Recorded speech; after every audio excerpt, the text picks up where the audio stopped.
Welcome to Pandemic Pages. I'm PhD researcher Lucyl from the University of Hull.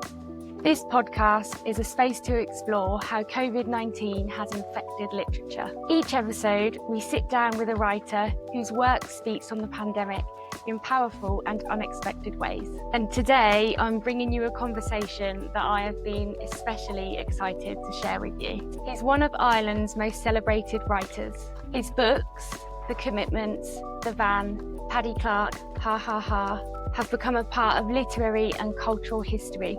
He won the Booker Prize in 1993. And now, in 2025, he's returned to the Booker Prize, but this time as chair of the judging panel. It's the first time a former winner has ever led the prize.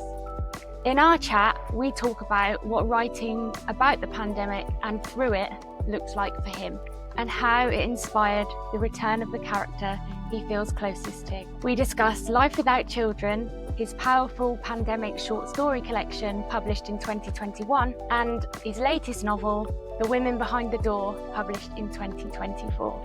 We also get behind-the-scenes access to his reading of the year's most promising novels. This is a conversation full of insight, cracking humour, and his sharp observations on life, with none other than Roddy Doyle. Welcome, Roddy, and thank you so much for being on Pandemic Pages podcast. Thank you. How are you? I'm fine, thank you. It's extraordinary, really, because I don't think I've ever watched the podcast. I happily listen to them all the time. Yeah, same. I normally put them on when I'm walking, so, in my ears. I really don't want to look at Gary Lineker and Alan Shearer talking. I'm quite happy to listen to them all. It's good to get an insight on what you're listening to, the podcast, the football ones. Yeah, the rest is football, the rest is history, the rest is... Yeah. There is another, the rest is one I listen to. There's a Dublin one, Three Castles Burning, Dublin history, which I really like. Okay. Empire. Yeah, Empire's very popular, yeah. Which I'm enjoying. Yeah. Oh yeah, the rest is politics, which I have a go at. Yeah, now. I have had a listen to that as well. They actually came to a city near me and did, the live show. That's another thing, isn't it? The live. Yeah. They're cool. Yeah, well, I did one of them with Blind Boy. Blind Boy. Yeah. Yeah. Yeah, I did one in Vicar Street, this venue in Dublin, full audience. Yeah. A bit mystifying, just two men on a stage talking shite and the audience lapping it up, Yeah, love it. I know how busy you are with your reading as well as chair of the Booker Prize this year, so I'm thankful for you carving out some time to talk to us. I wanted to begin by saying that it feels like a really full circle moment for us, because I could never have imagined that when I started this podcast, which was born out of my PhD on COVID literature, and our second ever episode was just me and Catherine talking about Life Without Children. Yes, yeah. It was our second ever podcast. Life Without Children was published in 2021, so I've thought that this is the first wave of COVID novels. We loved the book then, and we're thinking about reading it now, 4 years on from the actual publication of it, and rereading it again, I suppose 2 years on. It feels really different now. We've now read this at least 3 times, haven't we? So we know all 10 stories almost at the back of our hands. Better than I do, which is a bit disturbing. Well, yeah, I suppose it is actually that people are analysing your work in depth, I guess, for their PhD thesis. I bet that's a bit strange. I mean, it's flattering, but it's also a little bit intimidating, because invariably people end up knowing much more about my work than I do. Yeah, or, I think literature students or literature scholars project things onto text sometimes, can't we, that weren't really there in the first. What are we doing today? Which I sometimes find amusing, other times I find disturbing, because, all these motivations I wasn't aware of. So actually, anyway. that's a really good segue to talk about the first questions. What compelled you to write Life Without Children, and did you have any concerns about writing about COVID-19 at that time? I had been writing a novel. I just started it. I think I had about 16,000 words written. I don't remember much about it now, even though it's only 5 years ago, but I knew within about a week of lockdown here in Ireland that the novel was redundant. It was this particular, not the novel as a form, but this particular novel was redundant because it was set in the present day. And that, as I'd imagined, it didn't exist anymore. And I suspect it wouldn't in its pre-COVID form. It was a bit depressing, but I actually binned it. I think it's the only time I've ever literally binned something. I'd often put stuff away and think I'll have another look at that later. And sometimes I do, sometimes I don't. But I just binned it, and I thought there's no point. And it wasn't a feverish moment. It wasn't a moment of anger or despair or anything like that. It was just a kind of creative decision. I just binned it.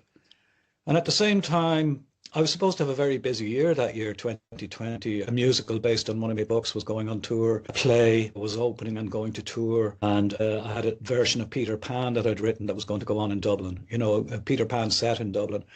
And all three, within the space of about 6 days, I got 3 phone calls telling me they'd either been postponed or cancelled. And I knew the phone calls were coming, but it really hits you over the head. So I was wondering, what'll I do?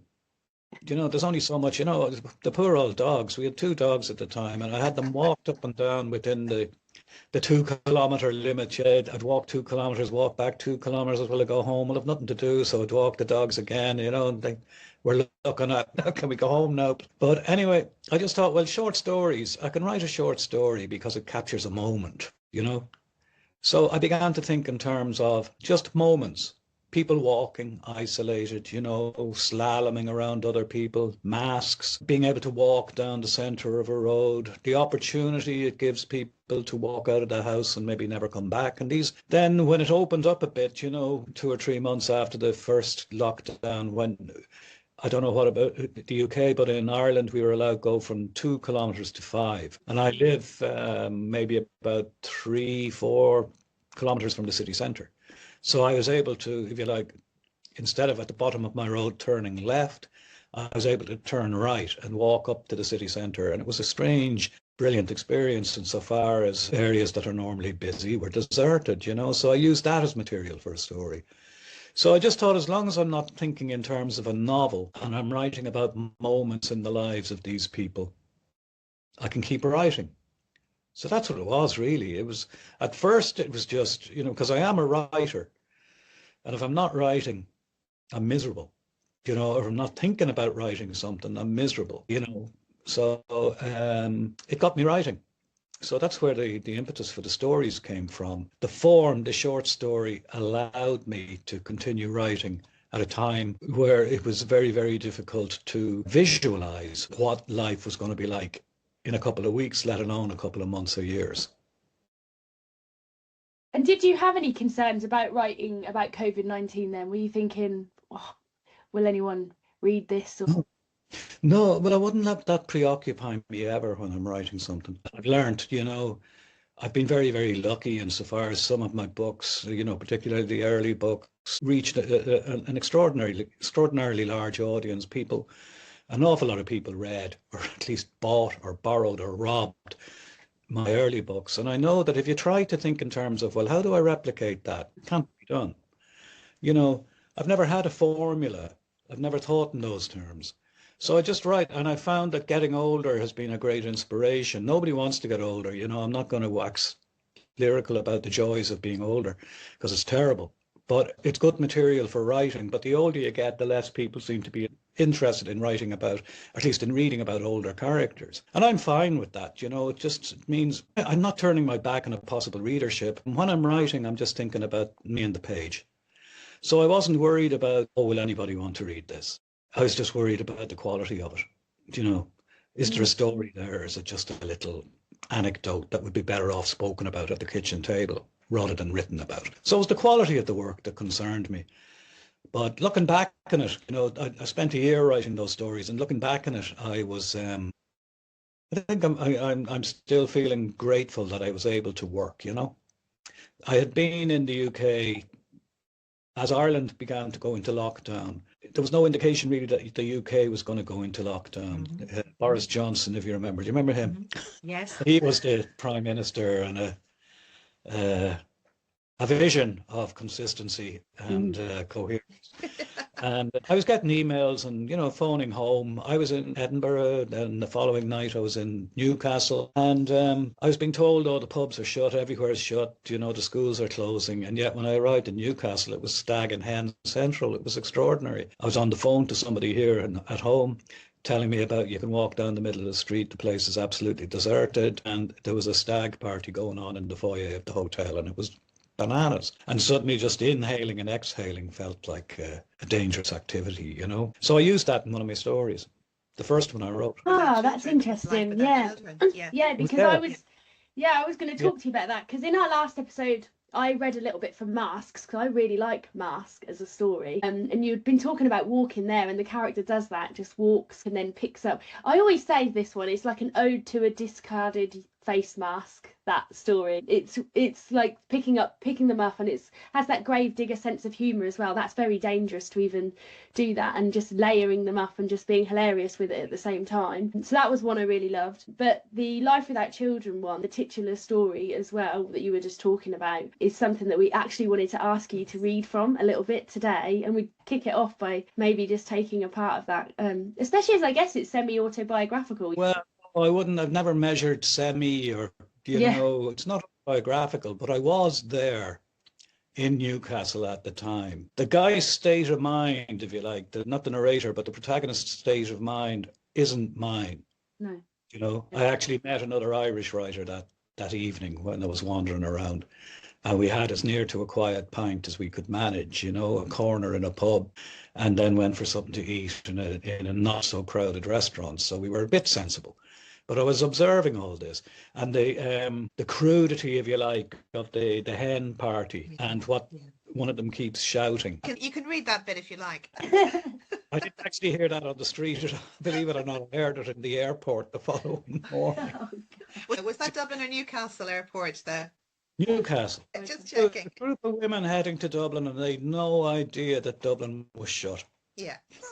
And I felt, it was a time, at the airport itself, it was so quiet. I mean, there were groups of people going away, but it was so quiet, so unlike a normal airport, so unlike Newcastle Airport, because I'd been there before.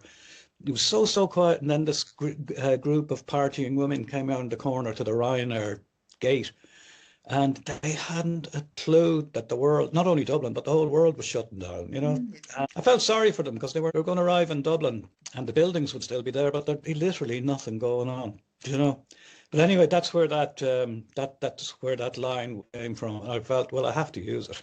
Yeah, absolutely. Yeah, it would be lovely if you wouldn't mind reading a tiny bit of Life Without Children for us. Here's his chance, though. He'll find the Weatherspoons, walk right into the happy hour and death. He's sweating. The hill is a killer. Never mind the virus. He doesn't want to get used to the words and terms, their meanings and consequences. COVID, cluster, at risk, asymptomatic. He doesn't want the carefulness. This way is freedom. Back home is boredom and terror. He can walk up this hill to the life he never had, or walk back down to the life he doesn't want. He's still feeling exhilarated, although he has to check first. He believes what he's doing. He does. He's still out in the air, though. He's socially distant. He isn't burrowed into the crowd. He's a bit mad and tired, and a bit feverish, maybe. His throat is dry, but that's from the climb. He's anxious. This is what he has to stop, the roll call of the adjectives. The running commentary that comes with everything he does and thinks. The self-assessments that have always crippled him. You're shit. You're weak. You're just not good enough. Is he anxious now, though? He isn't. He thinks he isn't anxious, but he isn't sure. He doesn't know what time it is. He doesn't know the name of the street. He could turn back and go straight down to the river, and he'd see the hotel on the other side. But that's not the point. He'll turn a corner soon, and another, more than likely, and he won't note them or care. He's bringing his sense of direction. It's good, it's reliable, but he won't be using it. There's a rubbish bin up ahead. He takes out his phone. The bin's overflowing. There are wasps bopping around it. At this time of year, at this time of day, He pushes the phone down under a squashed McDonald's bag and further down. He lets go of it. He makes himself walk away. It's the hardest thing he's ever done, but he's done it. He's done the mad thing. Fantastic. Thank you so much for reading that. Yep. I also want to go back to the idea that you're walking in that extract as well, or the protagonist rather is walking, but you were talking about walking yourself during lockdown. So over the years you've come to critical acclaim for, you know, you've been called the undisputed master of dialogue and your empathetic writing, but there is a thing about walking, there is about observing, about even like then walking out, you know, there's another story where the character walks out, just leaves the keys on the table. That walking out of life. The previous guest who we had on, actually, Charlotte Wood, her whole novel that was shortlisted for the Booker Prize last year, the character just walks out of their life, and then the pandemic's happening. So, you know, she just checks into a nunnery effectively in a remote area of New South Wales. And it's so interesting to me that the pandemic, maybe it's not just the pandemic, but it's, you know, it's this moment of despair and people are walking around or walking out or leaving. Have you noticed that about your writing? Is it a literary mode you actively employ? Because it seems something that you enjoy to write. I suppose, yeah, I am well known for my dialogue. For dialogue, you need two characters. But I tend to stay very close to the characters, close to their vocabulary, close to the rhythm of their speech and their day. So it's not dialogue so much as monologue, I suppose. I get close to monologue. I'm never quite the character unless I say I did this, I did that, which I do on occasion. It's more I have, you know, a camera that's on the shoulder of the character. Yeah. And what they see, I see. And I like that. I enjoy that. I like observing the way people live. I'm not nosy as such, but I think people are often taken aback at, you know, in conversations I might have with them about the questions I ask about, you know, how do you get to work? You know, do you work from home all the time? Do you go into the office? What's that like? And it's not just from the writing point of view. It's just generally I'm more interested in, I suppose, the more prosaic aspects of life than the big philosophical issues, which, you know, can't be denied either. And I think sometimes the big philosophical or the emotional and psychological issues arrive during the normal of the day. Yeah. As is the case, I hope, with the women who behind the doors, my new novel, you know. So it's not just a literary mode. I suppose it's a lifestyle thing as well. You know, I work in the Dublin city centre a few times a week. And, you know, weather permitting, I'll walk into the city centre. Not because it's a good, virtuous, healthy thing to do, although it is that. But, well, I'm not sure about virtuous, but probably healthy. But because I just like looking at the world, you know, and looking at people walking dogs, looking at people standing at bus stops, looking at people who are clearly thinking about something, looking at phones, they're worried, they're exhilarated, they're coming back down from whatever they were up to the night before, you know, they're half dressed, fully dressed, they're doing their makeup, things that wouldn't occur to me. Do you know, I bring those home. You know, I don't have a filing cabinet of these images, but I bring them home. So, you know, particularly with the COVID stories, they were always going to be about, to a degree, loners, you know, because we were forced into that lifestyle. Now, at the time, two of my children and myself and my partner were in the house. So there was four of us in the house, so we weren't alone. But it was extraordinary. One of my children was working from bedroom. I was working from my office here. My partner had her office. And so we were in four separate rooms in a way that hadn't occurred before. You know, so even although we were together, we weren't in some ways. So it was a very isolating period, and I think some people coped with it better than others. The story Masks, it just struck me that soon after masks became mandatory, and we didn't have them at the very beginning, you know. That was a challenge as well, reminding myself of what words were used and weren't used, you know, at the beginning. And because in Ireland, at the very beginning, people referred to the corona. We'd put the definite article in front of the COVID, like Paula does.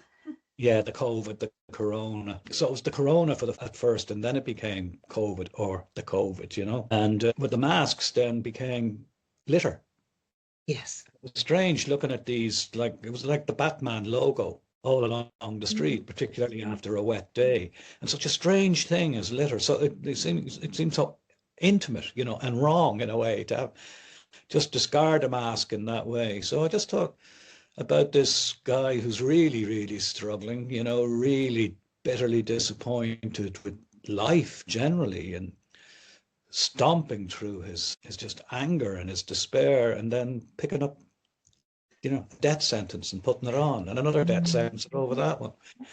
And I knew people would be horrified, but I thought, brilliant. I didn't feel a burning need to try it out myself, you know, to go out on the street and start picking masks. I didn't do that. I just knew that, you know, when you wear glasses, and in my case, hearing aids as well, when you have to put up one mask on top of all that, it's cumbersome enough. And I just knew that when I have to put 2 or 3 masks on, it's going to be a torture for the poor ears, that's for sure. Yeah, that actually takes me right back to the pandemic, because I used to have to teach all my glasses, and it was always the steaming up of the glasses from your own breath when you had a mask on. So annoying. Is always. Yes, oh, dreadful, dreadful.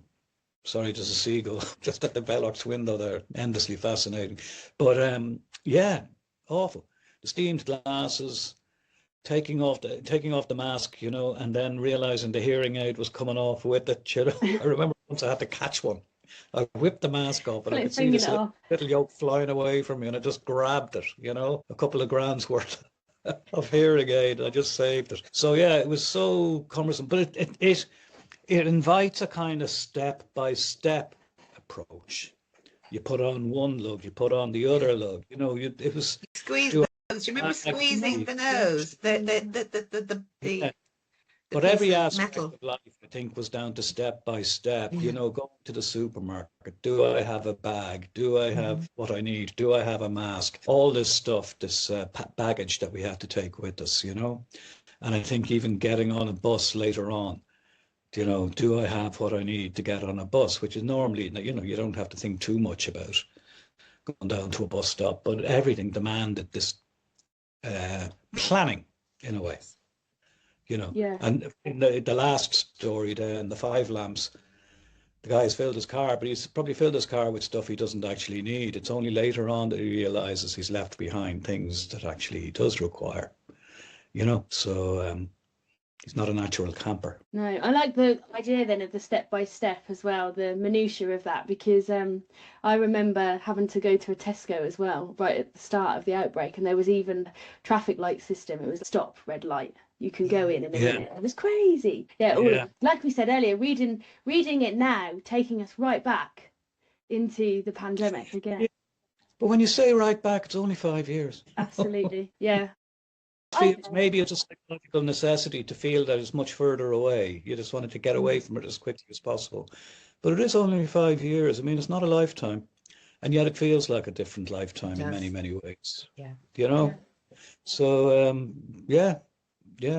Can I just ask you a question that you raised earlier, that people maybe are less interested in reading about older characters?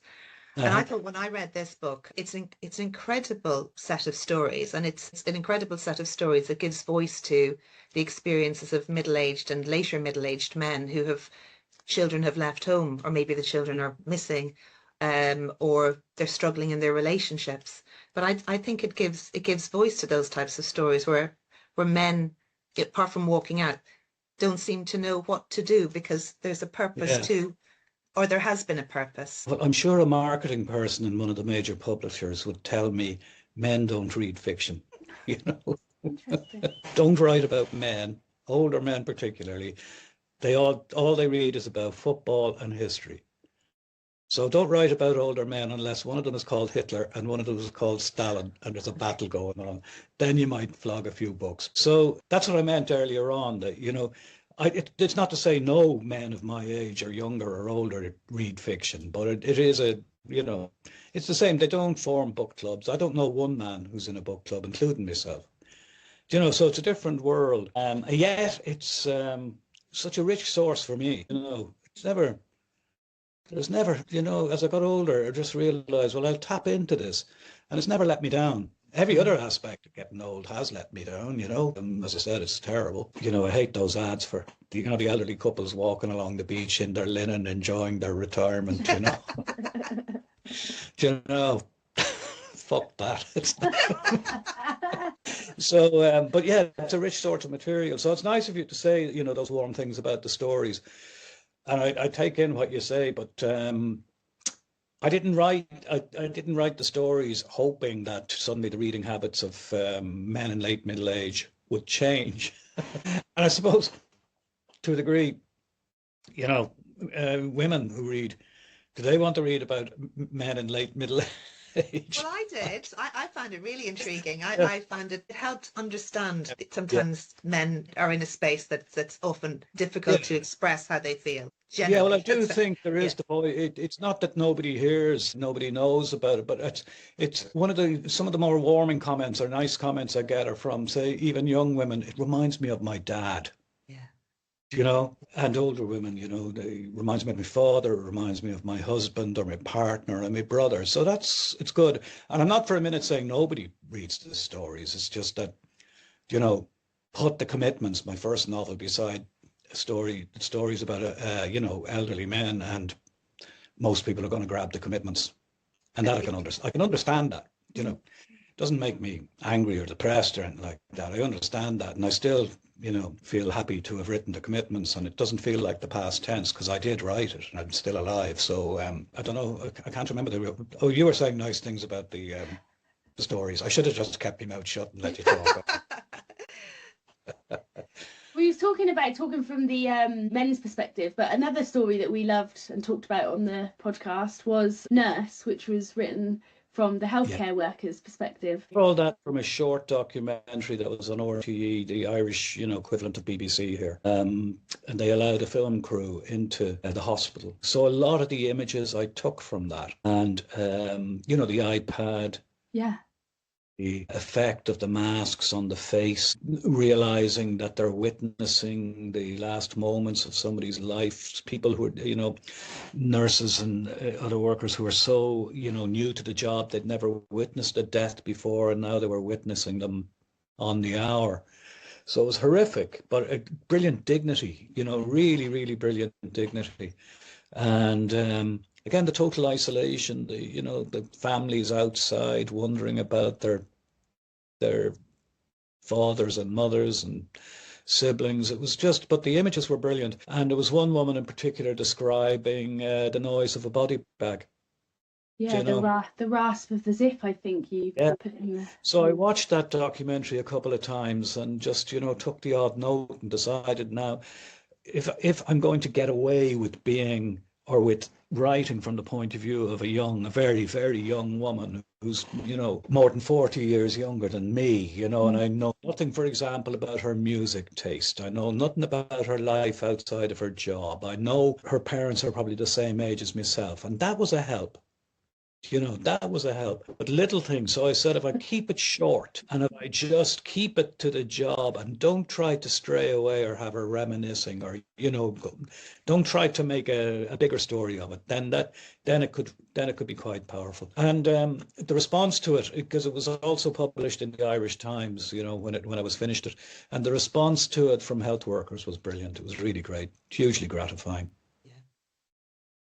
There's a moment where she says on the phone, "This is our Vietnam," and the dad says, "What gobshite said that?" The use of military metaphor is something that comes up time and time again. The way that they were heroes on the front line, the military language is, I think it can be quite dangerous. So how does it sit with you then that the pandemic was so often referred to in those military terms? Because in that, the dad says, it's an obstinate no, isn't it? It's not Vietnam. Have you got your full metal jacket on? Yeah. Well, that's the dad, a good dad, Yeah. And she knows she has a good dad. The military thing, it's almost inevitable, it seems like, like cancer. Yeah. People are taught they're going to fight cancer, as if it's some sort of an enemy coming over the hill, and it's not. So yeah, they use it all the time. Oh, he fought, you see it in tributes to people who die and, after a fight against cancer, and so it is used again and again and again. So it always strikes me as a bit wrong, but I wouldn't put too much into it because we do tend to grab the words that are ready to hand, So I kind of would reflect that or use that rather than try to book it. But having a father is an opportunity to contradict it, or if you like, or question it. Or it could have been the mother, but I just felt, no, the father. Yeah. You know, and she sees, what I liked about the decision was that she sees almost strategically, I'll phone my mother, then I'll phone my father. Yeah. Or, you know, she knows it's strategy, you know, what'll I get from both? And it's not selfish. It's just, if I phone my mother first, I can't cope or whatever. I can't remember the order, but I remember thinking about it a lot, you know, that she's wondering just how she can cope. And it's not who will support her more. It's just her mother and her father are distinct people. And she knows what she anticipates, what she'll, and again, it sounds selfish, but what she'll get from both. And to me, it isn't selfish. It's to me as a parent, it's the job. We've talked about life without children. We could talk about it all day, to be fair. Yeah, we want to talk about the women. It's having this opportunity actually not to be reading Booker books is great. So I'm going to make sure that we keep on talking about 3 in the afternoon. I'm taking the day off. The Woman Behind the Door finishes the trilogy from The Woman Who Walked Into Doors and Paula Spencer. So, can you tell us about who Paula is and why did you bring her back for the COVID novel? Do you want a long answer, yeah? Yes, if you've got the time, we'll always have the long answer, please. I'm fully determined to keep you here till 7 this evening. Yes, please. And then go home. Oh, Jesus, those women. Christ. Sorry, lads, I couldn't finish the books. Yeah, we're going back. The woman who walked into doors was published in 1996. But I came up with the name Paula Spencer years before that because I was commissioned by the BBC to write a 4-part television series called Family. And Paula was the mother in a very dysfunctional family. And when I was writing the series, this would have been 1992, 1991, 1992, I was limited to a few months in the lives of the characters. And the final episode was from Paula's point of view, and there's nothing really dramatic happens in the final episode. She's just coping. She has almost literally thrown her violent husband out of the house, but that happened in the previous episode. So now she's just coping. And I began to think a lot about her, you know. This marriage has gone on for 17 years, and I wondered, you know, why, or what she'd been like when she was younger, what her schooling was like. At that point, I was still a school teacher until 1993, so I was probably wondering about her own schooling, you know. And I began to see the potential of a novel there. I could imagine Paula at quiet moments in her life when her kids are out, you know, one at work, in theory anyway, at school or pretending to be in school, and she could sit at the kitchen table and begin to fill copybooks. I saw her as having a biro and copybooks and beginning to fill them. So I stopped teaching full time, or stopped teaching altogether in 1993, and I found myself with the whole day to write instead of grabbing moments, you know, which I had done in the past. And my life was full of children at the time. I had 2, you know, there was a baby and a toddler in the house. And again, I was told you'll never write again. But actually, that rhythm fed my imagination, you know. So I began to write from the point of view of Paula. It was very slow at first, but I had all the time in the world, you know, for the first time, in the way, you know, realizing, oh, I don't have to go to work. I don't have anything else. And at the same time, there's no money going into the bank account, or I won't be getting a check in a brown envelope at the end of the month. Those days are gone. So I began to fill the pages with, in the first year, what wasn't very good writing, but gradually I began to get to know the character. I made her broadly the same age as myself. I decided that she grew up in the same location as myself. The dance hall where she meets the man who becomes her husband is somewhere that I used to go. I knew, without having to go say, then they turned left, then they turned right, I knew which route they'd take going home, and I was able to kind of follow them, so to speak. Then I began to think of her education, her schooling, and I began to think of my own schooling, my own primary school, very benign sort of place, really kind of a good, you know, national school, as I call it. Then I went on to the Christian Brothers, which was a bit hideous, and I used some of that to, if you like, poison her own schooling. And by degrees, the novel took form. took 2 years, which in retrospect isn't a long time, but when you're living it, it's an eternity. But it was in the second year that it began to become a novel, really. I'd imagine if I had kept a record of earlier drafts and stuff like that, most of what I wrote in the first year ended up in the bin. And then it took off as I began to find a structure for it as well. So that was the first book. I had no intention of writing another one. But then about 10 years later, I suppose it was, 10 years later, Ireland was changing a lot. And I thought, well, and there was a lot of vaguely satirical and, not very good books about the new wealth in Ireland, and a certain snootiness to it, as if wealth was a bad thing, as if money, and, written by people who weren't short of a few quid, but felt a bit superior to it all, And I thought, well, no, that's not the tone. So I began to think Paula would be a good guide through these times. She wouldn't be benefiting from it herself in many ways. She's getting more work, but it's cleaning work. She's cleaning offices and she's cleaning homes, but she's looking at everything. And she's looking at her sisters as they start drinking wine. Wine is something that they start drinking. Working class people drinking wine. And the mobile home down in Wexford isn't enough anymore. They're talking about apartments in Bulgaria. Now, and Paula isn't altogether certain, no more than the rest of us, where exactly Bulgaria is. And how come, is it near the beach? Because the vision of Bulgaria, it's somewhere in the middle of Europe there. She kind of enjoys this, even though, life is not by no means easy, but she enjoys the observation and she doesn't really feel bitter. And I thought that's the tone. And that book took me a year. I literally made it. I've done it before where it's a year in the life of a character, and I've done it since. And it was just a year in her life. And then again, when I'd finished that, I had no intention of going back to her. But on the same date that Paula went, the 7th of May, I think 2021, I went for my first vaccine in the same centre she went to. My experience of it wasn't unlike hers, except I was alone by myself.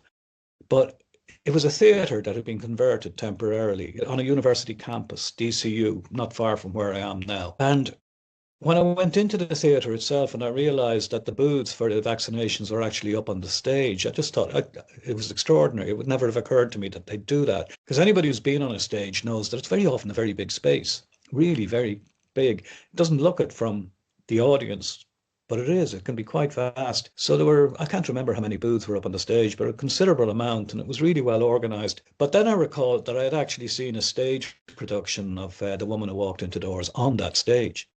So I'd seen an actor, Hilda Faye, a Dublin actor, brilliant actor, playing Paula on that stage. And I began to think about Paula. And driving home, I asked myself the question, what would Paula have made of all that? And that's where the notes for the novel started, really. I began to wonder, how, again, the mundane question, the prosaic question, how would she have got there? I knew she didn't drive. I knew at this stage, yeah, she probably lives alone.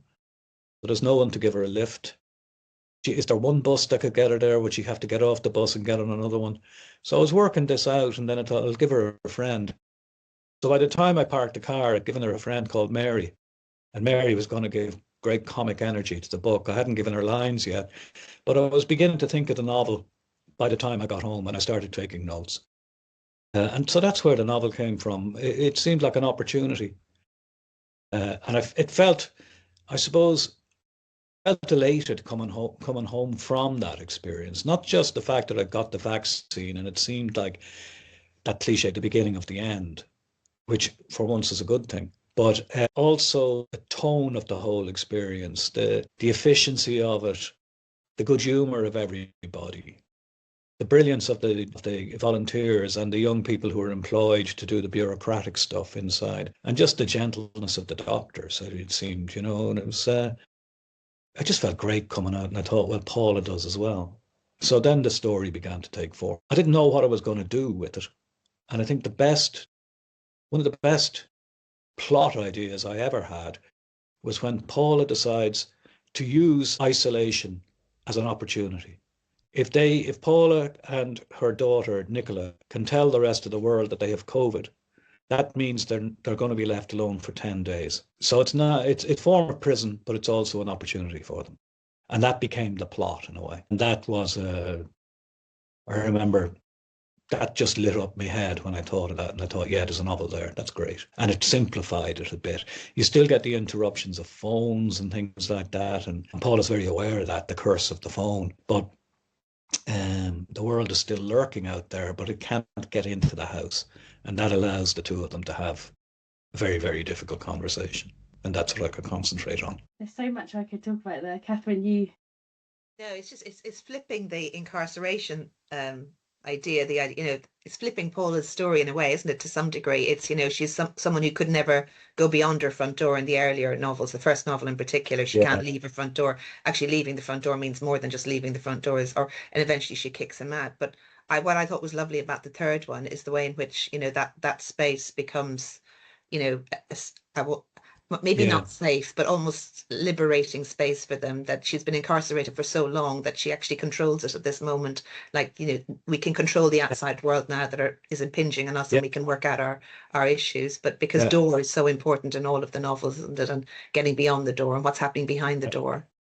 And she's more than aware it's not going to be a holiday. She's dreading what she's going to have to hear. She doesn't really, who'd want to hear it. She's going to have to hear stuff, but it is the opportunity. And it's her idea.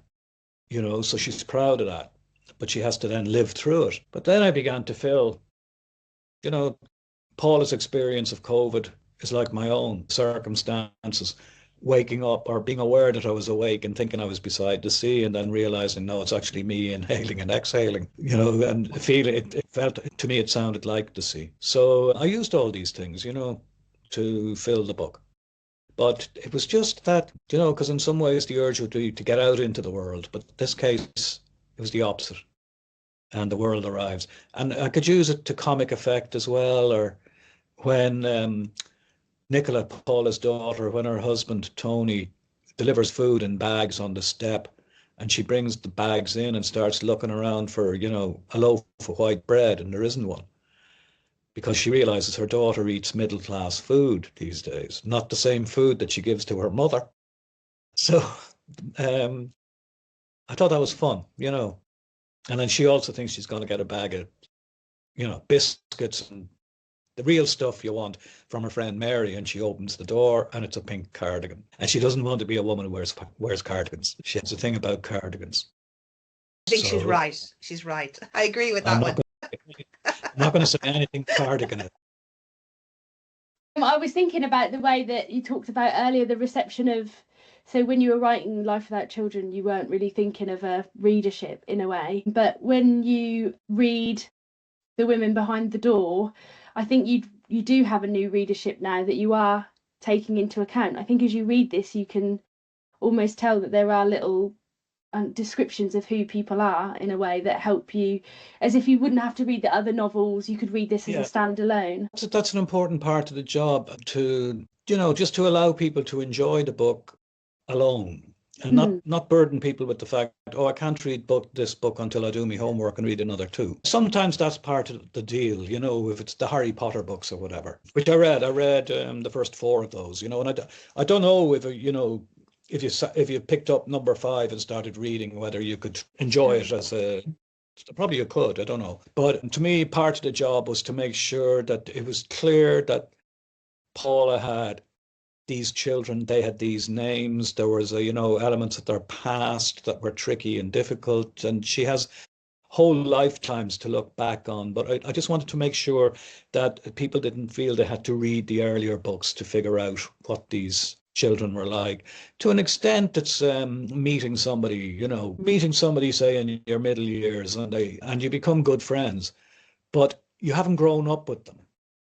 But by degrees, you begin to learn a bit about their children and how well or not they are, and where the circumstances are, and old relationships and new relationships. But it's as if you've walked into the cinema maybe an hour into the film and you're really enjoying what you're seeing, but you didn't see the first part and you never will. So you have to fill it in yourself. So there's a degree of that when you read a book like The Women Behind the Door. But at the same time, it was important for me to give a sense of what the previous hour or the previous life or the life up to her 67th year had been like. But at the same time, the biggest job for me was to make sure that the protagonist, Paula, was vibrant, interesting and well alive, that she could carry a novel. It's interesting as well because I think about, I don't know, some authors never read reviews or they don't know about how the book sort of was received. But because it's a COVID novel as well, I was just wondering about, you've brought Paula back, but you've brought her back into a COVID novel. So I did wonder about the reception of that, because there does seem to be in the conversations around this genre, there does seem to be a bit of an aversion to COVID novels. Yeah, so bringing Paula back and then bringing to a COVID, I don't know what the reception was around that. And I didn't know what it was going to be like. And I did early on, I began to, when when Life Without Children came out, there was this notion that people don't want to read about COVID. But to my, oh, what? There will be people who'll be interested in reading it with a bit of luck. I'm not kind of formalizing some sort of idea in the hope of capturing some sort of a demographic. Right. I don't know. I wouldn't have a clue how to go about doing that anyway. And I thought a lot of the hostility to COVID literature was a bit dim. A bit dim. It was like, men and women immediately after the Second World War keen on capturing it artistically and being told, no, nobody wants to know about the war. And they're saying, well, I lived through 6 years of fucking thing. Like I was bombed every night. I've got shrapnel back. I want to write about it. Oh, no, nobody wants to read. But it is interesting that I think some of the classic novels that we know from the Second World War appeared like a good deal after the war. So maybe that's true. Maybe there will be, if you like, longed for COVID books that'll appear in 4 or 5 years' time. And who knows? Maybe I will become the author of a huge bestseller 10 years after I wrote it. Who knows? But again, it may be a psychological necessity to turn your back on this. But I mean, when you look at the books that became bestsellers when COVID started, suddenly Camus was being read and Daniel Defoe was being read. All these books were being read. People were eager to get them, which makes a nonsense of the clue that nobody wants to read about. Maybe it's their own plague they don't want to read about, but they were happily reading about everyone else's. But I don't know is, I suppose, the honest answer. And beside that, to be honest, and I don't want to sound too glib, I don't care. No, it's fair. I don't care. Yeah, about the readership. Yeah, I think, like you said, you're writing to write. It's not being worried about. I just try to make sure that whatever I'm doing is as clear and as good and as entertaining and as whatever, thought-provoking, but just as clear as it possibly can be. And I'm not dismissive of the readership at all. I mean, I really appreciate that people do read the books and discuss them and talk about them, and that's really, really brilliant. But again, it's this notion of a readership that I don't really know what that is. I mean, you do get a sense of it sometimes if you go to a book festival or an event and there's maybe 100 people in a room and they're happy to be there because some of them have read the book. So you do get a sense of that. But I think if you have a sense of that before you start to write, I'm going to write this book so that people at Hay and Why will really love it in 2 years' time, it's going to dissipate in front of your eyes. Can we go back to thinking about Paul a little bit in the context of, if you don't mind, the story is a hard one from the outset, isn't it? The domestic violence. It's a domestic violence story, and it's her, decades of living through that and coping with that. It must have been a hard thing to write in the 1990s as well. Well, yes, for various reasons it was, but initially it was because I'd never witnessed it. I didn't grow up in a violent home. I grew up with two funny, I would say loving, very warm, kind people, really. So I never saw domestic violence. I knew it existed as I got older. And I think being a school teacher for 14 years, you got a glimpse of lives that aren't your own. So there was that. I was stepping into something I knew nothing about, really. And that was only one of the things when it came to Paula. There was so much about Paula that I just didn't know and never would have first-hand information about, biological stuff, was as daunting as anything else. So, but that's part of the job. And so a big part of the job. So I just went in with the words and started assembling the book. The reaction to family in Ireland when it was broadcast in 1994 was spectacular. I mean, it was extraordinary. I got death threats and all sorts of, unwanted attention. But also it got, people more quietly were telling me how close to home it was for them and how they felt almost liberated by it because they had thought they'd be the only woman who had ever been hit by their partner. And they felt that it was being shared. It was coming out into the open. And Women's Aid became a household name really in Ireland in 1994 because of family. And I was very, very proud of that, So it was difficult, but when I was writing it, the only difficulty was making sure it was good. Yeah. That was the difficulty. Nobody could have anticipated that the television series would have had the reaction it did. Nobody could have said, oh, it's going to cause a storm. Roddy Doyle is going to be the second item on the news for a week. Nobody would have anticipated that. I certainly didn't. And so the reaction to it was a different being, if you like, to the writing of it. Again, when I'm writing, the head is down and I'm just trying to make it as good as I possibly can do. She's a fabulous character. She's just incredible. Yeah, of all the characters I've written, I sometimes delude myself that she actually exists outside of the book. She is a person. I think there's a huge amount of me in her. Now, don't ask me to give 10 things from my part to hers, but I think I had to really dig deep to get that character. And it's not obvious because, I am a man. She's not. I've never been hit by an adult in my life. She had all these things would make us different, but I think she is the character I feel closest to. And sometimes I've no intention of writing another book about her, but sometimes I do wonder, particularly when I'm wandering around. Yeah. In a supermarket or down Talbot Street, which features in the new novel. Paula's experience of COVID is very close to my own. And I think, I recall being in the city centre, feeling bad, really suddenly feeling bad, wondering, how do I get home? Can I get on the bus? And I did. I put on a mask, stayed away. It was early afternoon, so it wasn't a packed bus. Got home, and by the time I got into the hall, I was feeling absolutely wretched, really, really wretched. And I had the cup on to fill a glass of water, and then I went up to an empty bedroom. It was my daughter's bedroom, but she wasn't there. She'd moved out again, and she was living somewhere else in Dublin. So after that, I remembered nothing except, at one point lying, I thought, beside the sea. And it was because of the way I was inhaling and exhaling, and also the quality of the light was different to anything I would have normally experienced because I was on the other side of the house, and I didn't realize that. And when I finally, moved and I just stayed absolutely still, I just thought, like Paul, if I stay absolutely still, I'll be fine. Or, if I tried to move or exert myself, I'm in trouble. But when I did actually start to move a little bit, I realized, I'm in my daughter's bedroom, and it was I suppose a teenage girl's room, pink, which was weird, at first before you realize where you are, like it's not what I would expect to wake up to, I think I can't remember what boy band was looking down at me. I can't actually think who's on the wall. They're all gone now. But the experience of that sense of threat. I was an old geography teacher. When I say, well, I'm an old geography teacher, that's accurate in both old and geography. But the swash and backwash, I don't recall personally thinking of that myself, but I just thought Paula loves words, and Paula would be, basically these words that are in the the back of her head, going right back to her school days, are there, and she loves using them. So swash and backwash. And there's a little point of pride that she remembers these,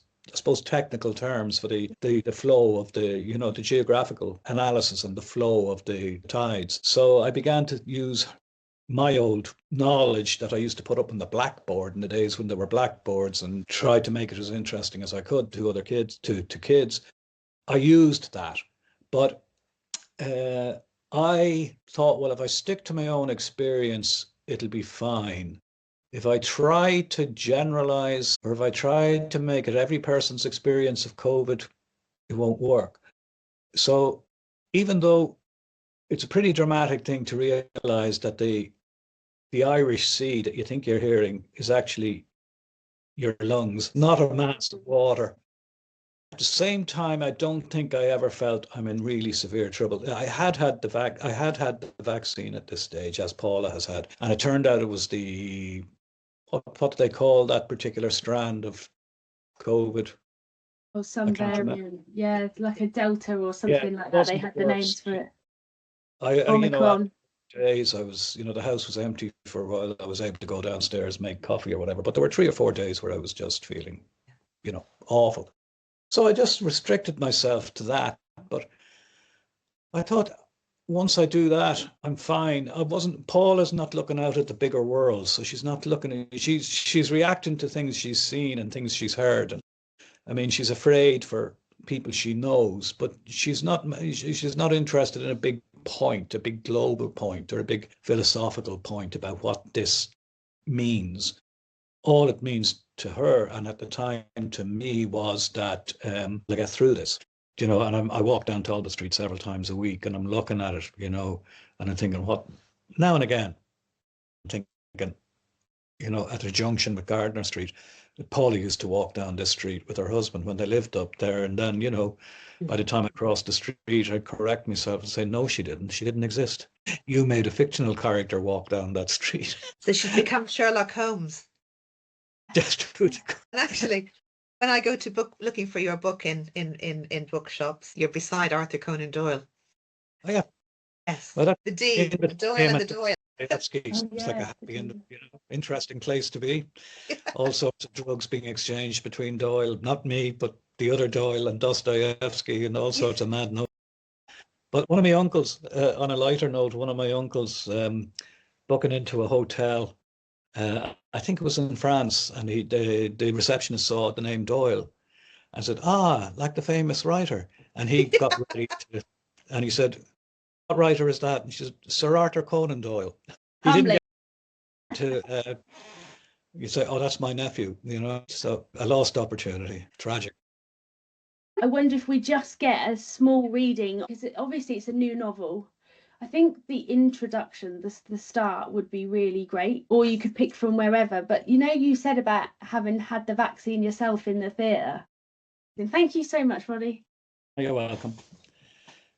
7th of May, 2021. She's just back from getting her jab. She's filling the kettle. She isn't sure why. She doesn't really want tea, any tea, berries, chamomile, peppermint. It's just a habit. She gives out to herself sometimes for making tea that she won't be drinking. But then she thinks she knows. The tea has replaced the alcohol. She's keeping her hands and her head busy. Better a cup in her hand than a glass. Although she doesn't need to remember. She'd have drunk her gin or her vodka out of a coal bucket. There were often no glasses in the house, and that never stopped her. She has about 7 boxes of different kinds of tea. Nicola, her eldest, brought most of them into the house. Paula would swear that one of them, the sage tea, has been there for over a decade, shoved into the corner beside the toaster. It can stay there. She's never going to drink something that's supposed to be shoved up the turkey's arse. She can't remember what it tastes like. She remembers she hated it. She hated the idea of it. She fills the mug, glamorous granny, a present from one of the grandkids. Her hand hovers over the boxes and she dives into the chamomile. It has calming properties, Nicola told her.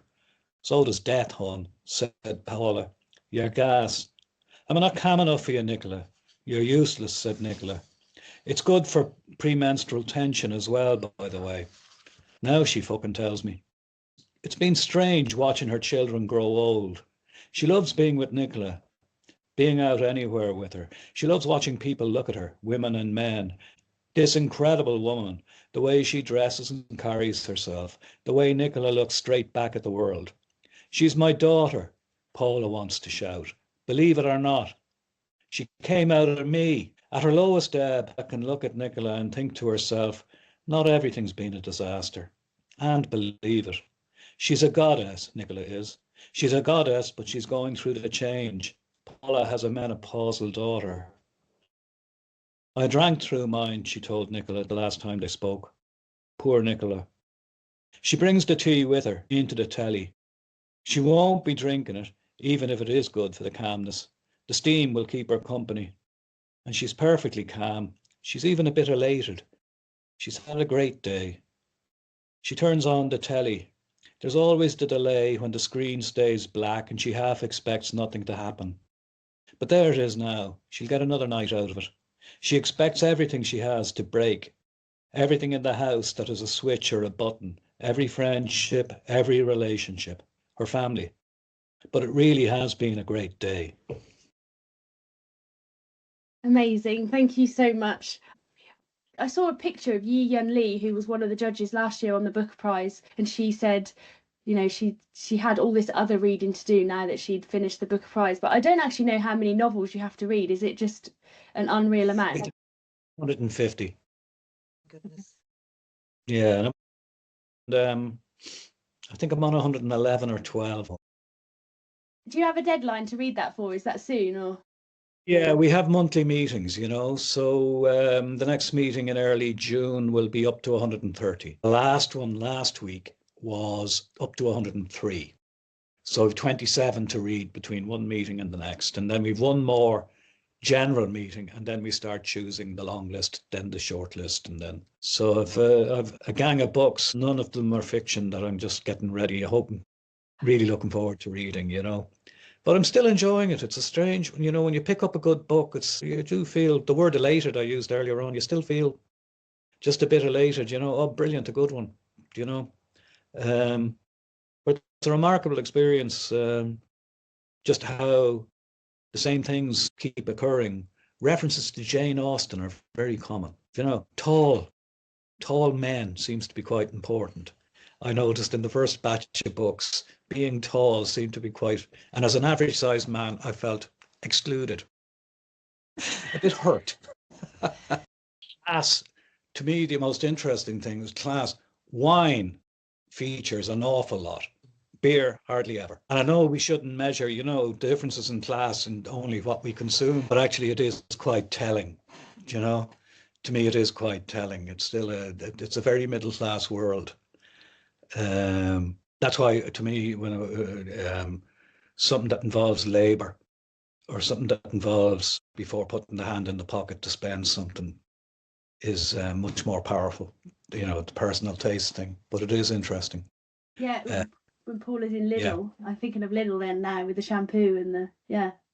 And that's really. I wonder as well if the Jane Austen thing is because it was the anniversary. Yeah, the 250th. The Very well be, and again, it's a compliment to Jane Austen. Just her work is so well. You know, it's always a bit mystifying because, I mean, I had to read her when I was in fifth year in secondary school. Yeah.